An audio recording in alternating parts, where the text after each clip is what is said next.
ভয়ের আড্ডা। যারা এখানে আসবে তাদের সমাপ্তি হবে অন্ধকারে। হ্যালো বন্ধুরা, ওয়েলকাম ব্যাক ভাইরাট্টার 50তম এপিসোডে। তো বন্ধুরা, আজকে 50 নম্বর এপিসোডে যেই ঘটনাটি বলতে চলেছি সেটি আমাকে সুপ্রিয় নস্কর পাঠিয়েছে। তো এই ঘটনাটা হাইওয়েতে অদ্ভুত অনুভূতি নিয়ে একটি ঘটনা। তো চলো বেশি সময় না নষ্ট করে যাওয়া যাক আজকের ঘটনায়। এই ঘটনাটা প্রায় 1 বছর আগের, কিন্তু আজও যখন গভীর রাতে কোথাও গাড়ি চালাতে হয় তখন অজান্তেই সেই রাতটার কথা মনে পড়ে যায়। দিনটা ছিল বুধবার। সেদিন আমি এক আত্মীয়র বাড়ি থেকে নিজের বাড়িতে ফিরছিলাম। জায়গাটা শহরের বাইরে ছিল, তাই বাড়ি ফিরতে ফিরতে রাত প্রায় 2টোর কাছাকাছি হয়ে গিয়েছিল।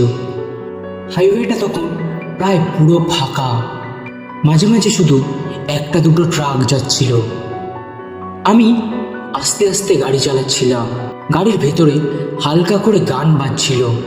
চারপাশ এতটাই নীরব ছিল যে মাঝে মাঝে মনে হচ্ছিল পুরো রাস্তায় আমি একাই আছি। রাস্তার একটা জায়গায় অনেকটা লম্বা সোজা অংশ ছিল। আশেপাশে কোনো লাইট পোস্ট ছিল না, শুধু আমার গাড়ির হেডলাইট আর সামনের অন্ধকার রাস্তা। ঠিক তখনই দূরের রাস্তায় একটা অদ্ভুত জিনিস দেখতে পেলাম। প্রথমে মনে হচ্ছিল কোনো প্লাস্টিকের ব্যাগ বা ট্রাক থেকে পড়ে যাওয়া কিছু, কারণ জিনিসটা একদমই স্থির ছিল। কিন্তু আমি একটু কাছে আসতেই বুঝলাম এটা কোনো জিনিস না। ওটা দেখতে এমন মনে হচ্ছিল যেমন প্লাস্টিকের ভিতরে একজন মানুষ দাঁড়িয়ে আছে। কারণ ওই সময় ওই জায়গায় কেউ রাস্তায় দাঁড়িয়ে থাকবে এটা খুবই অস্বাভাবিক। তবুও ভাবলাম হয়তো কেউ সাহায্য চাইছে, তাই গাড়ির গতি ধীরে ধীরে কমিয়ে দিলাম। যত কাছে যাচ্ছিলাম তত একটা অদ্ভুত অস্বস্তি হচ্ছিল। বুকের ভেতরটা হঠাৎই কেমন অকারণে ভারী হয়ে উঠছিল। ওই জিনিসটার গঠন খুব লম্বা আর অস্বাভাবিকভাবে চিকন লাগছিল, কিন্তু সেটা একদমই নড়ছিল না।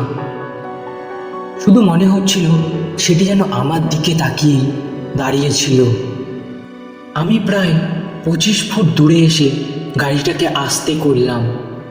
এবার হেডলাইটটা পুরোপুরি সেই জিনিসটার উপর পড়ছিল। আর ঠিক তখনই একটা অদ্ভুত ব্যাপার খেয়াল করলাম যে সেটি কোনো বস্তু না, সেটি একটা মানুষ। সাধারণত এত উজ্জ্বল আলো চোখে পড়লে মানুষ একটু মুখ ঘুরিয়ে নেয় বা চোখ ঢাকে, কিন্তু সে একটুও নড়ল না। আমি কৌতূহল নিয়ে তার মুখটা দেখার চেষ্টা করলাম, কিন্তু আশ্চর্যজনকভাবে আমি তার মুখ পরিষ্কার দেখতে পাচ্ছিলাম না। মনে হচ্ছিল যেন মুখটা ছায়ার মতো ঢাকা, যদিও সরাসরি আলো পড়ছিল। কিন্তু ঠিক তখনই সে হঠাৎ খুব আস্তে আমার গাড়ির দিকে 1 পা এগিয়ে দিল। আর ঠিক সেই মুহূর্তেই আমার শরীরের ভেতর দিয়ে যেন ঠান্ডা একটা স্রোত বয়ে গেল। আমি আর 1 মুহূর্ত সেখানে থাকতে চাইনি। সঙ্গে সঙ্গে গাড়ির গতি বাড়িয়ে তাকে পাশ কাটিয়ে চলে গেলাম।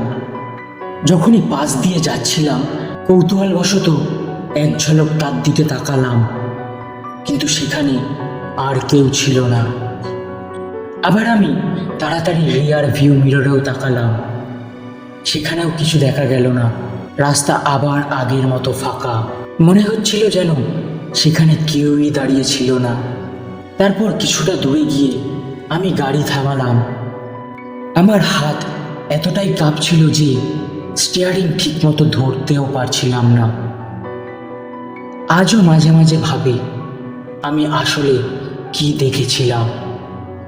হয়তো সেটা সত্যিই একজন মানুষ ছিল, অথবা এমন কিছু যেটা মানুষের মতো দেখতে হলেও মানুষ ছিল না। তো বন্ধুরা, এই ছিল আজকের ঘটনাটি কেমন লাগলো তোমরা প্লিজ কমেন্ট করে জানিও। যদি ঘটনাটি ভালো লেগে থাকে তো লাইক কমেন্ট সাবস্ক্রাইব করতে ভুলো না। তো চলো আবার দেখা হবে নতুন এপিসোডে। ততক্ষণের জন্য সুস্থ থেকো, ভালো থেকো।